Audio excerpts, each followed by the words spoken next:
आज आषाढ अमावस्या आहे, दीप अमावस्या आहे. घरातील सर्व दिवे जे आमचं आयुष्य प्रकाशमान करून टाकतात त्यांचं पूजन करण्याचा दिवस आहे.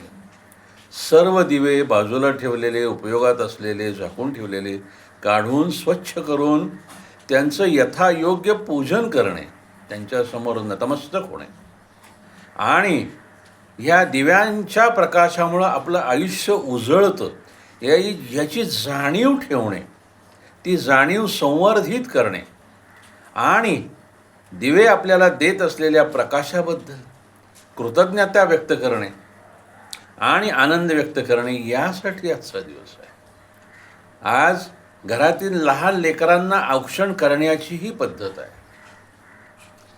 आजच्या दिवसाचं मूळ काय आहे, महत्त्व काय आहे हे आपण विसरता कामा नये.